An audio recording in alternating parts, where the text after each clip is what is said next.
Hoy es día jueves, 10 de marzo, otra hermosa mañana dentro de Cuba.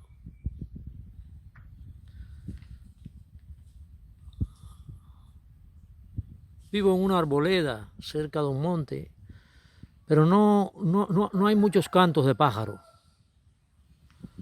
Hasta los pájaros parecen haberse ido de Cuba. A partir del repentino anuncio de la entrada en vigor de un visado de tránsito para viajar a Panamá, un grupo de ciudadanos cubanos se concentraron en los alrededores de la sede diplomática de esta nación en La Habana con preocupaciones sobre los pasajes adquiridos para volar a ese país en las próximas horas. La gran mayoría de las personas que tienen aquí ya tienen una fecha determinada para salir del país. Ahora le ponen esta situación y muchas de estas personas que están aquí han vendido inclusive sus pertenencias, sus propiedades para sacar un pasaje que está bien caro, para que ahora de momento Panamá ponga esta traba. Primera vez que viajamos y lo que queremos es eso, buscar cosas para estar mejor aquí. Pero hay gente aquí que se van mañana, que se van pasado. ¿Qué van a hacer esa gente? Para esa gente tiene que haber una solución, aunque sea. Yo voy para Guyana y entonces hoy fue que nos enteramos sobre la famosa visa de tránsito. En mi caso yo tengo visa de Panamá, pero mi niño no tiene. Yo me voy con mi niño que es menor de edad, ¿entiendes? Yo hago escala de una sola hora en Panamá, pero yo entonces yo no puedo perder mi entrevista, que hace 5 años yo estoy esperando la entrevista, porque hago una escala en Panamá de 1 hora. Según establece el decreto ejecutivo 19 del Ministerio de Seguridad Pública, ya en Gaceta Oficial panameña, la visa para pasajeros o tripulantes en tránsito será un requisito para los ciudadanos extranjeros de nacionalidad cubana que viajen por la República de Panamá hacia otro destino o de retorno a su país. La misma tendrá un costo de $50 y solo autoriza al migrante a permanecer en el área de tránsito internacional del aeropuerto. Tenemos pasaje previo y nos han dicho que para estar en Panamá, o sea, tenemos que tener un permiso de trámite, o sea, de estancia allí, de un minuto a otro nos los comunican. Por eso estamos aquí esperando que alguien salga que nos dé alguna explicación. ¿Tenían un pasaje normal? Sí, tenemos un pasaje para pasado mañana. Ante el reclamo de cientos de personas, un funcionario de la Embajada de Panamá daba a conocer nuevas adecuaciones a lo dispuesto. Que viajen hasta el sábado a la medianoche, que su tránsito por Panamá no pase las 12 horas, podrán hacerlo sin ningún contratiempo. Las personas que viajan en los próximos 15 días deben reprogramar su vuelo.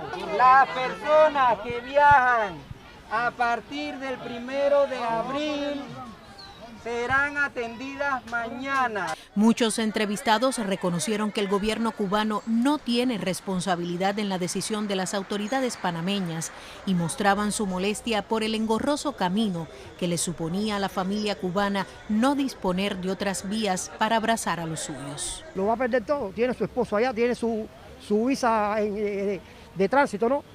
Porque ella no se va para otro país, ella va a reunificarse con su esposo en Estados Unidos, va para Guyana para una entrevista, la pierde, después que lleva años esperando esto para reunificarse, y lo va a perder, ¿por qué?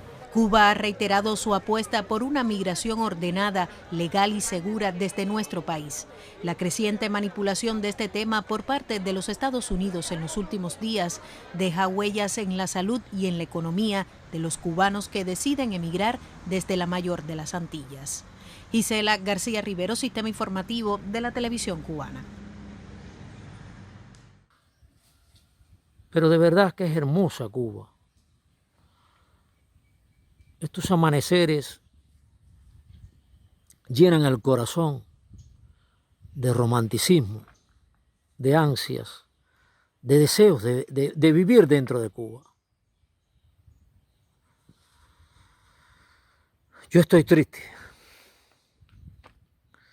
Las imágenes que a continuación les presento me dan tristeza. Siento nostalgia por todos los cubanos que están en el exterior. Mucho por las hijas mías. Hace 5 años ya que no los veo, que no les puedo dar un abrazo. Mis nietos han crecido.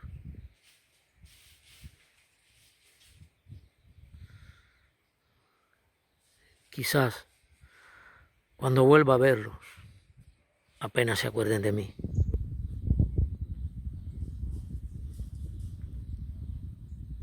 Eso ha sido esta nación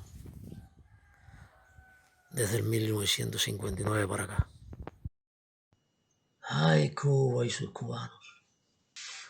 A pesar de ser una hermosa mañana, la nostalgia me agobia.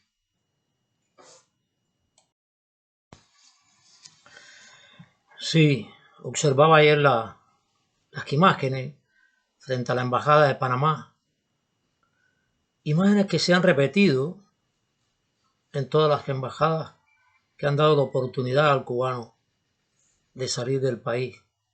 Y vuelvo muchos años atrás, cuando comenzó la migración. 1959 al 62, Camarioca. Escapar del totalitarismo comunista ha sido y es una de las premisas del pueblo cubano desde la llegada al poder de la llamada Revolución Castrista. Hoy, Martí Noticias comienza en todas sus plataformas una serie especial que recoge momentos destacados de la emigración cubana en busca de libertad. Luis Guardia tiene la primera parte de Cuba, Historia del Éxodo.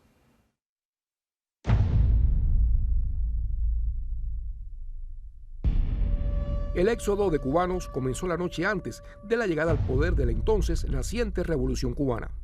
El presidente Fulgencio Batista y militares de alto rango escapaban de la isla el 31 de diciembre de 1958. Primero se usó la vía aérea. En noviembre de 1960 comenzó la Operación Pedro Pan, que trajo a Estados Unidos a 14.048 menores de edad, y en septiembre de 1961 el régimen castrista expulsó a 131 sacerdotes católicos en el buque Covadonga con destino a España. Posteriormente llegó Camarioca. La salida masiva de desafectos era una opción para disipar la presión existente en la isla. A los que han querido salir para ir a visitar a sus familiares y regresar. Y fue el propio gobernante cubano, Fidel Castro, quien anunciaba que un pequeño puerto pesquero al norte de Matanzas sería abierto para recibir embarcaciones procedentes de Estados Unidos que recogerían a familiares de exiliados cubanos. El caso de los individuos que cuando fueron suspendidos los vuelos entre Cuba y Miami, se quedaron con un pie aquí y el otro allá. El 3 de octubre de 1965 quedaba abierto oficialmente un puente marítimo entre los cayos de la Florida y Camarioca. En los 42 días que duró el éxodo, 2.979 refugiados llegaron a costas de Estados Unidos y otros 2.000 quedaron varados en Cuba debido a la ruptura de las negociaciones. Finalmente se firmó un memorando de entendimiento entre los gobiernos de Cuba y Estados Unidos. Debido a lo peligroso de la travesía, se reemplazaba la flotilla marítima por un programa de vuelos directos entre Varadero y Miami.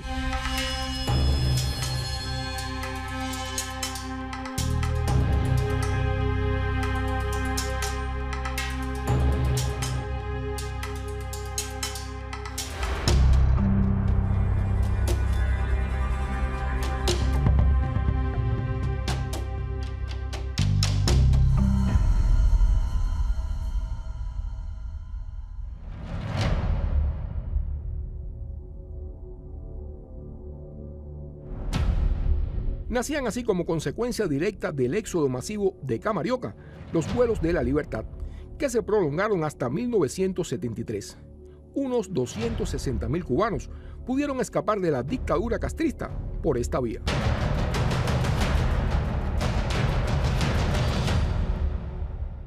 Por Varadero, cientos de cubanos huyendo hacia los Estados Unidos. La revolución de Fidel Castro no le permitía vivir aquí dentro. Esos se iban con una mano atrás y la otra adelante. Tenían que dejar todas sus propiedades. Nadie se las pagaba. Y así han continuado las emigraciones. Cuando el artículo 13 de la Declaración Universal de los Derechos Humanos era negado completamente aquí en Cuba, que fue negado hasta el 2013. No hay detenciones de este lado, del lado de México. ¿Sabe nadar? Los cubanos intentaban irse en lancha, en balsas, en aviones, en todo lo que pudiera flotar. Miren cómo llevan o una oportunidad para volar.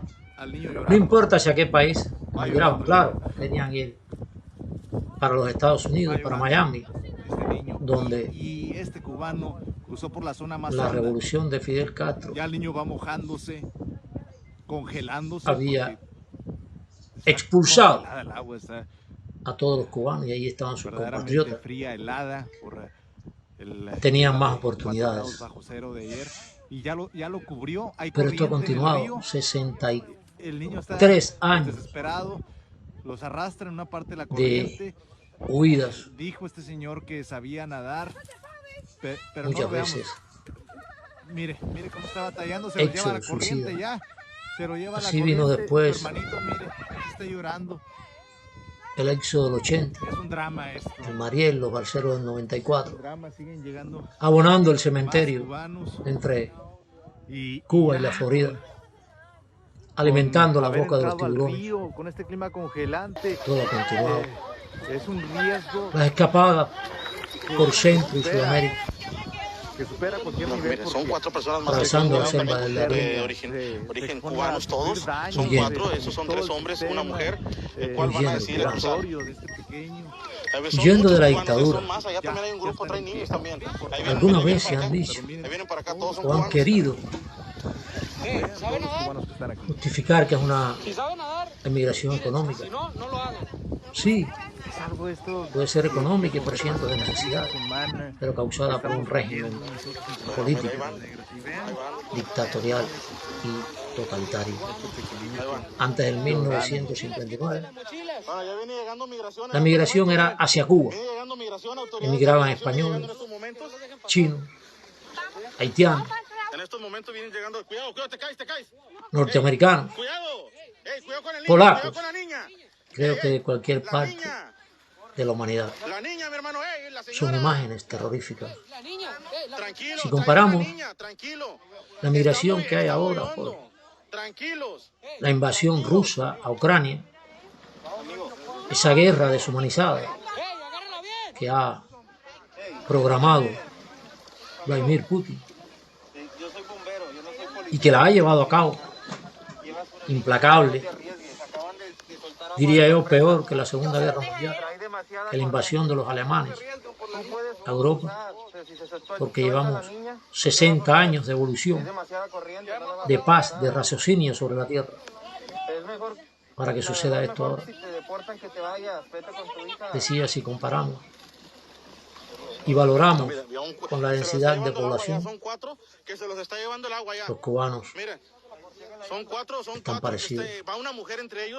Hace muchos años que trabajo para la oposición. Soy contrarrevolucionario de la revolución de Fidel Castro, porque quiero el progreso para mi nación. Y desde que comencé, veía primero esas largas colas en la embajada norteamericana para emigrar como refugiado político o unificación familiar, y después esas colas se trasladaron hacia toda la embajada que debía. ¿Por qué huyes, cubano? ¿Por qué huyes? ¿No te das cuenta que no resuelves el problema? Aún allá en los Estados Unidos arrastras la existencia del emigrado que ha huido. Tienes el dolor de tu tierra dentro de ti,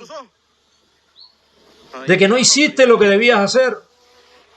Le dejaste el problema o a tu hijo, o a tu nieto, o a tu primo, o a Cuba le dejaste el problema. Recapacita, cubano. No dejes que te expulsen de tu tierra. No huyas. Si te enfrentas aquí dentro, ya no existiera esta dictadura que te hace huir. ¿Por qué tanta cobardía? Porque es cobardía. Observen las imágenes, reaccionen. No hay que ser violento para ejercer nuestros derechos. Analicen la historia de Cristo, de Mahatma Gandhi, de Martin Luther King, de Nelson Mandela. Analicen la historia de Europa, de cómo se vino abajo todo el socialismo, todo ese imperio infernal. ¿Y quiénes lo hicieron? En la República Checa, los checos. En Polonia, los polacos. En Rumanía, los rumanos. Pero dentro de su tierra. ¿Dónde está la dignidad del cubano? El honor. Sus convicciones. Su patriotismo. Su moral, porque es una cuestión de moral también. ¿Por qué optan por la escapada, por la huida? Es cierto que la dictadura permite muy pocos espacios de libertad, pero siempre hay que arriesgar algo. Pero por el bien se puede arriesgar todo. Te vanaglorias, cubanos, de ser exiliados, de tener fuera lo que tú no tienes aquí dentro, reclamar fuera a un gobierno extranjero lo que no tuviste valor para reclamar aquí dentro y a el gobierno de tu isla. Luego regresas a especular, a darle vida a lo que te botaron de aquí, a dejar que continúen viviendo de ti. ¿Dónde está tu dignidad, cubano? ¿Dónde están tus valores, tu patriotismo, tu lealtad a la patria, a la tierra donde naces? Lamentable ayer cuando veía las noticias. Una señora llorando frente a la embajada panameña y otros reclamando. ¿No te has dado cuenta que todo eso son derechos y a quien tú tienes que reclamárselo es al gobierno? Es una actitud aberrante.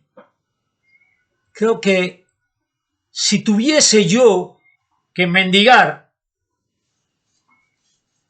un exilio de esa forma, mendigar la libertad y mis derechos de esa forma, aunque estoy en contra del suicidio porque estoy cristiano, creo que me iba a suicidar por la vergüenza. Lamentable, cubano. Toma conciencia. Ve las imágenes. Vamos a hacer un solo sacrificio para resolver todo esto y ya. Al gobierno hay que exigirle, hay que condicionarlo. Para mí la única solución que hay es expulsarlo de la isla. 63 años de sufrimientos de migración. Y continuamos corriendo cada vez que una embajada confabulada con el gobierno, porque no es por derecho. Todo esto de la migración entre Cuba y los Estados Unidos, o sea, los cubanos, se ha vuelto un poco con un negocio grande que llena bolsillos inescrupulosos sin preocuparse del dolor de las familias cubanas. No dictadura de Cuba, no dictadores, no tiranos, no Consejo de Estado, no Asamblea Nacional. Yo no hablo solo esto para los cubanos de abajo. Esto es para ustedes también. Porque ustedes son muchos de esos irresponsables, inescrupulosos, de esos inconscientes, de esos que llenan el bolsillo con el dolor y el sufrimiento de los otros cubanos. Esto es más para ustedes. ¿Hasta cuándo vamos a estar huyendo para el exterior? ¿No es hora de que todos los cubanos reclamen su derecho de regresar a su país? ¿No es hora de que todos esos cubanos emigren para dentro de Cuba? Traigan su capital, sus conocimientos y hagan progresar la nación. Miren el muro de Berlín. ¿Cómo tumbaron el muro de Berlín? Apenas hubo muertos. Hubo más muertos en los que brincaban el muro, en los que asesinaba la Alemania democrática o la Alemania socialista o la Alemania totalitaria, que cuando tumbaron el muro.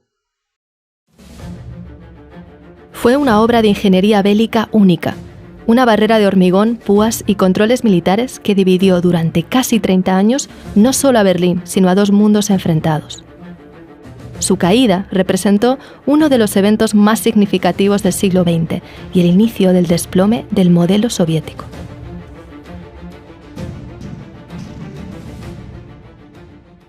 Tras ganar la Segunda Guerra Mundial, Estados Unidos, Francia, Reino Unido y la Unión Soviética acordaron dividir la derrotada Alemania en 4 zonas. Berlín quedó en la parte soviética, pero al ser la capital decidieron dividirla.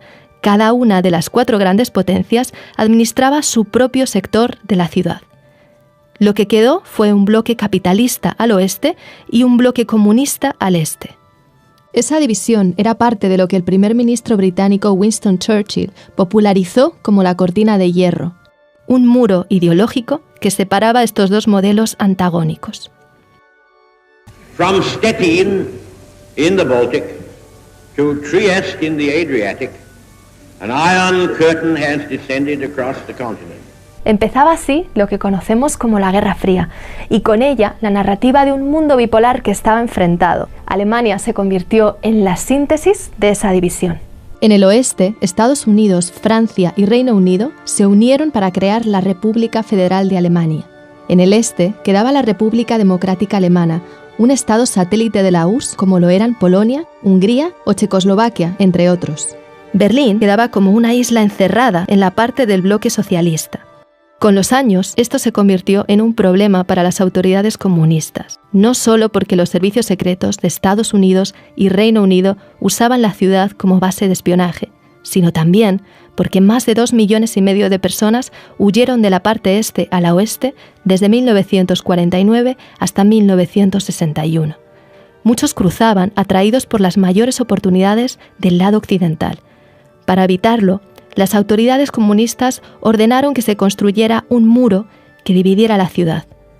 Y así, la noche del 13 de agosto de 1961 empezó la Operación Rosa, que en pocas horas y para sorpresa de muchos, levantó el muro de Berlín.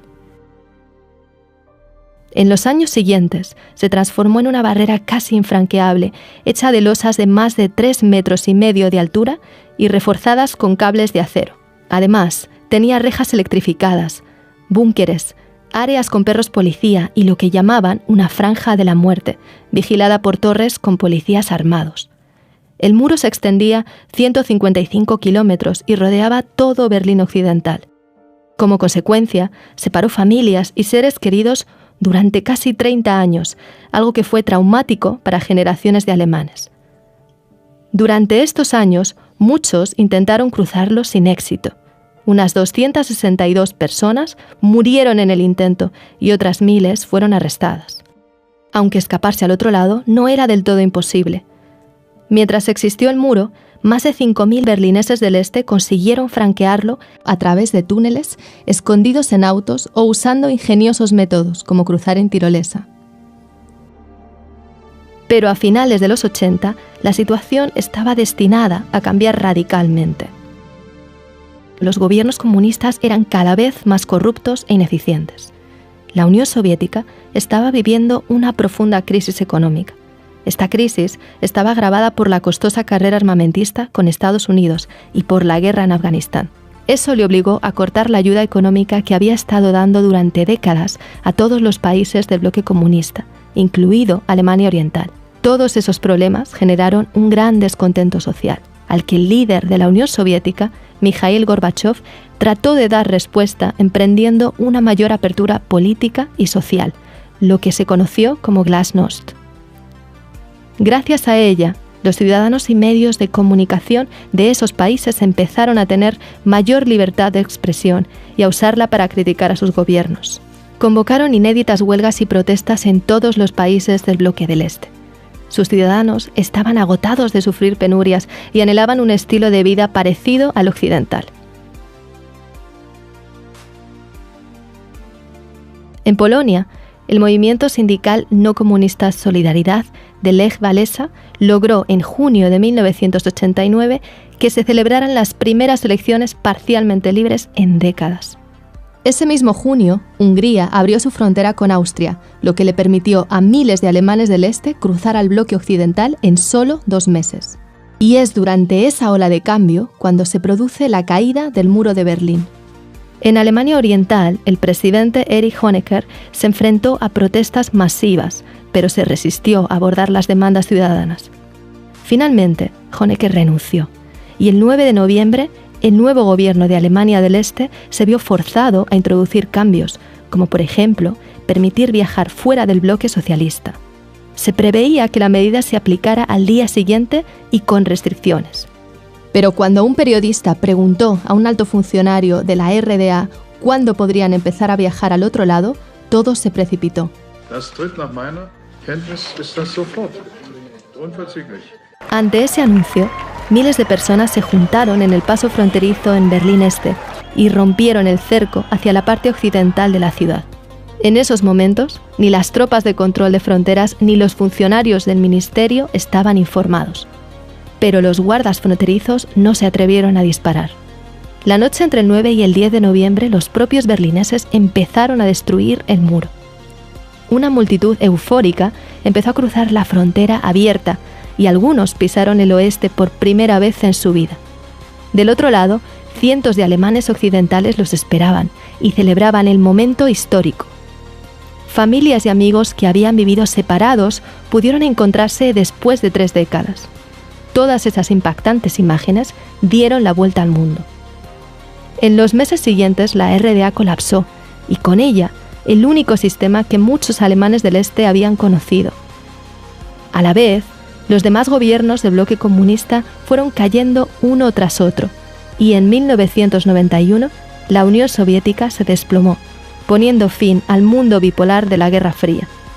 Alemania se reunificó y se convirtió en el motor económico de Europa. Aunque las diferencias económicas entre el este y el oeste todavía son perceptibles. Por ejemplo, un trabajador de Alemania del oeste gana en promedio casi un 20% más que uno del este. También en el oeste hay más oportunidades para profesionales cualificados y es donde se concentra el mayor número de empresas alemanas.